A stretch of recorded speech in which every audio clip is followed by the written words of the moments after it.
Hey, it's me, MLB. Here is chapter 136 of Gains, and this one is titled Mama Bear. You were still crying when Aizawa got into the car and tried your best to settle down so you didn't look silly or weak, wiping your eyes rapidly and sniffing to stop your nose from running. He didn't say anything at first, just got in, started the car, and then pulled away from the curb. Yin, if you could give me the name of the place your mum's staying at, I'll put it in the navigator, he said in a gentle voice. Oh, sorry. It's, the health retreat in Kobu, you said, still sniffing. He nodded and quickly put it in the navigator so that you wouldn't have to talk, and then he settled back to follow the directions given to him by the lady on the screen. I'm sorry that you had to witness that, you said softly to Aizawa. He shook his head. Nothing I haven't seen before, unfortunately. But I'll have a talk to Bakugou and Kirishima, he said, glancing up in the rear-view mirror to the two boys. Bakugou scowled and looked away, and Kiri dropped his head and tucked his hands between his thighs. They were just trying to help me. Dad was getting aggressive, you said. I did tell them not to harm him, but it's hard to do that when the other person isn't abiding by the same rules. Aizawa nodded. Yin, when you get to your mother, expect that she will have already heard from your father, as he was on the phone the minute that I let him go. I did tell him that if he ever contacted you again, he'd have me to answer to. He added, I could tell someone like him would not ever contact you with something good to say. You nodded sadly. Yeah, that's him, you replied, looking down into your lap. You sighed and looked out the window. I guess that went about as well as you were expecting it to go.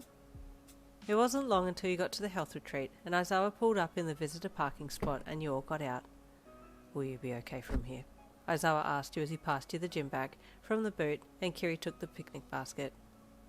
Yep, you said. Bakugou and Kiri are coming with me, so it should be okay. Aizawa nodded. If you need anything, call me. I'm not working tonight, he said before closing the now empty boot. Thank you so much, sir, you said with a bow. I really appreciate the help today. It would have been a lot harder without you.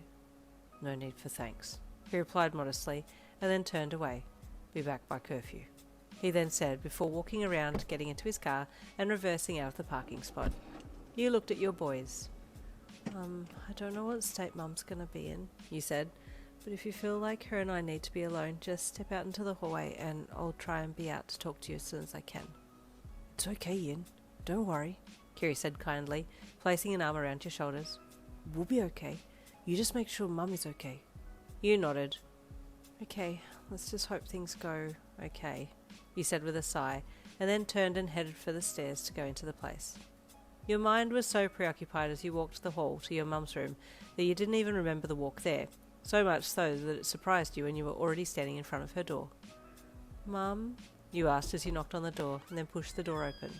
You could hear crying and your heart broke.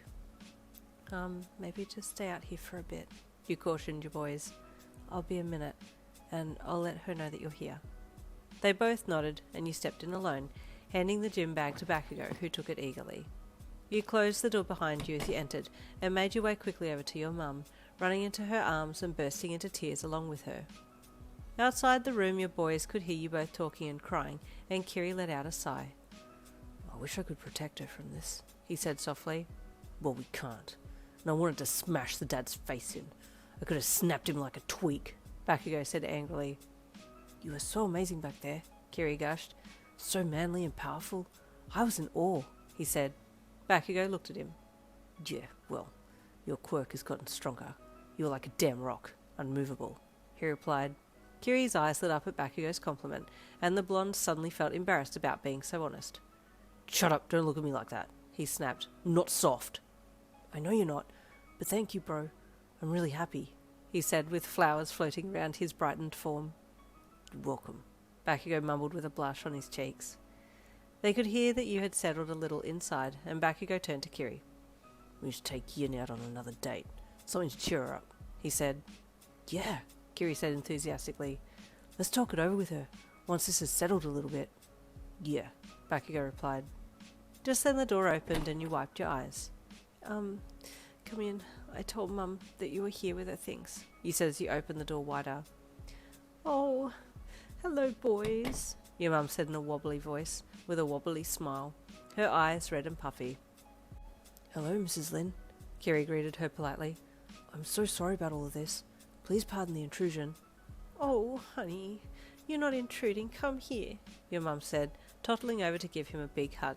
He disappeared into her form as soon as she wrapped her arms around him, and you couldn't help but liken it to when you'd got to ride in the fat taxi. Oh, and you too, your mum then said, looking at Bakugou as he put the gym bag down by the bed. Come here and let me give you a hug. Bakugou froze, and your mum had to let Kiri go and walk over to him. You stifled a little giggle as your mum grabbed him into a hug, and you wondered if he had ever been hugged before, as he seemed so stiff in her arms. The way he had frozen up had you wondering if this is what was running through his mind. What is this? What is this? It's warm and comfortable, but I don't know if I like it. Maybe I do. What's this called? You imagined, and you had to look away so he wouldn't see you laughing a little. Finally she let him go, and he just stood there, confused. Please have a seat, your mum offered. I'm afraid I don't have anything to offer you here, but we can talk. Yeah, you said encouragingly. Let's tell Mum about the internship. Oh, Mum, I completely forgot to relay your message to Fat Gun before. I'm so sorry. Oh, honey, there's been a lot going on. It's completely fine. You see him again tomorrow, don't you? She said. Yeah, I do. I'll remember to say it tomorrow. I'll get my boys to remind me, you said with a smile at them as they sat down at the table there. I'll remind you, Kiri said brightly, and your mum beamed. Oh, of course you will, you sweet boy, your mum tutted. Yeah, you remind her, and I'll protect her from the boys staring at her in a hero outfit, Bakugou said lowly, leaning back in his chair. Justice for Mum, justice for Yin. Stay tuned for chapter 137 coming tomorrow. I'll see you then.